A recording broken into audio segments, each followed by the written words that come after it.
দ্বাদশ জাতীয় সংসদ নির্বাচনের মতো আসন্ন উপজেলা পরিষদ নির্বাচনও বর্জনের সিদ্ধান্ত নিয়েছে বিএনপি ও তাদের মিত্র রাজনৈতিক দলগুলো। এখন জনগণকে এই ভোট বর্জনের আহ্বান জানিয়ে কর্মসূচি দেওয়ার সিদ্ধান্ত নিয়েছে দলটি। বৃহস্পতিবার দলের সাংগঠনিক সভায় এ ইস্যুতে সারা দেশে গণসংযোগ ও লিফলেট বিতরণ কর্মসূচির প্রস্তাব করা হয়। একই সঙ্গে জেলা ও উপজেলা পর্যায়ে বর্ধিত বা প্রতিনিধি সভা করার বিষয়েও ওই সভা থেকে প্রস্তাবনা দেওয়া হয়। শুক্রবার রাজধানীর নয়াপল্টনের কেন্দ্রীয় কার্যালয়ে দলটি সাংগঠনিক টিম ফের বৈঠক করে সব প্রস্তাব লিখিত আকারে ভারপ্রাপ্ত চেয়ারম্যানের কাছে পাঠিয়েছে।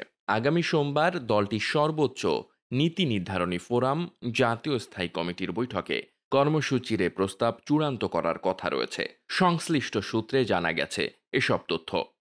বৃহস্পতিবার রাত ৯টা থেকে ৩.৫ ঘণ্টাব্যাপী সাংগঠনিক টিমের সঙ্গে ভার্চুয়াল বৈঠক করেন ভারপ্রাপ্ত চেয়ারম্যান তারেক রহমান।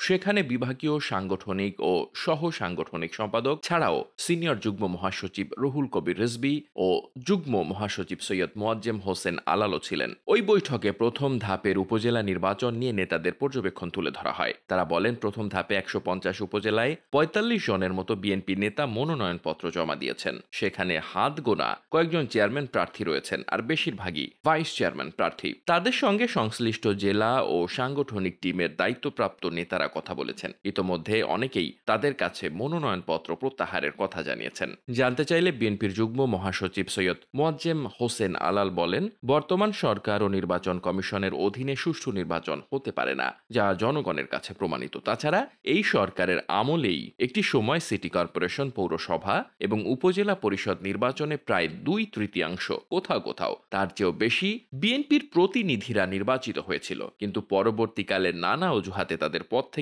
সরিয়ে দেওয়া হয়েছিল স্থানীয় সরকার মন্ত্রণালয়ের মাধ্যমে চিঠি দিয়ে। কোথাও কোথাও মামলার অজুহাত দেখিয়ে তাদের সরিয়ে সেখানে আওয়ামী লীগের লোকজনকে বসিয়ে দেওয়া হয়। কারাগারে থেকেছেন অনেক মেয়র। নির্বাচনে জয়লাভ করার পরও এই ফলাফল হয়েছে। সেক্ষেত্রে আমাদের দায়িত্ব হলো আগে থেকে সতর্ক হওয়া উচিত। সরকারের এই নির্বাচনী ফাঁদে কেউ যেন না পড়ে। বিএনপি সাংগঠনিক সম্পাদক সৈয়দ ইমরান সালেহ প্রিন্স বলেন, ক্ষমতাসীন আওয়ামী লীগ সরকারের অধীনে ৭ জানুয়ারির একতরফা জাতীয় সংসদ নির্বাচনে ভোট বর্জনের ডাক দিয়েছিল বিএনপি। সেই আহ্বানে সাড়া দিয়ে দেশের ৯৫% মানুষ ভোট কেন্দ্রে যায়নি। আমরা আসন্ন উপজেলা নির্বাচনের ভোট বর্জনের আহ্বান জানাবো।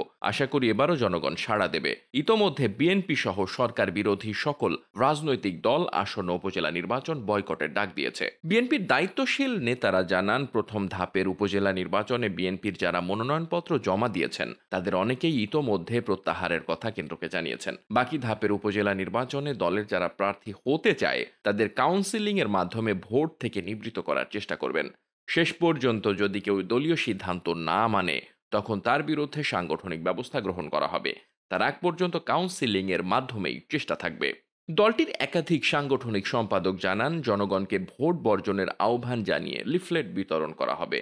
বর্তমান সরকারের অধীনে ১৪-১৮ সালে ও সর্বশেষ গত ৭ জানুয়ারি জাতীয় নির্বাচন হয়েছে, যা সুষ্ঠু ও নিরপেক্ষ হয়নি। স্থানীয় সরকার নির্বাচনও একইভাবে হয়েছে। আসন্ন উপজেলা নির্বাচনও সুষ্ঠু হবে না। ক্ষমতাসীন আওয়ামী লীগ প্রতীক দেয়নি। এটিও বিএনপির নেতাদের নির্বাচনে নিতে একটি ফাঁদ। কিন্তু সেই ফাঁদে পা দেবেন না নেতারা। নির্বাচন হবে আগের মতোই প্রহসনমূলক, কারণ একই সরকার, তাদের আজ্ঞাবহ নির্বাচন কমিশন এবং একই প্রশাসন রয়েছে, যারা ১৪-১৮ সালে ও ৭ জানুয়ারি নির্বাচন করেছে। তাই তারা জনগণের কাছে বিশ্বাস অর্জন করতে পারেনি। সে কারণে বিএনপি ও বিরোধীদের ডাকে এবার উপজেলা নির্বাচন বর্জন করবে জনগণ। নেতারা আরও জানান, লিফলেট বিতরণের পাশাপাশি আরও প্রস্তাব রয়েছে জেলায় ও উপজেলায় বর্ধিত কিংবা প্রতিনিধি সভা করার। এই সভা করে জানান দেওয়া হবে, নির্বাচনকে শান্তিপূর্ণ উপায়ে বর্জন করবেন, কোনো প্রতিরোধ করবেন না। জানা গেছে, এবার উপজেলা নির্বাচনকে কেন্দ্র করে লিফলেটে কি থাকতে পারে তার একটি খসড়া তৈরি করেছে দায়িত্বপ্রাপ্ত নেতারা।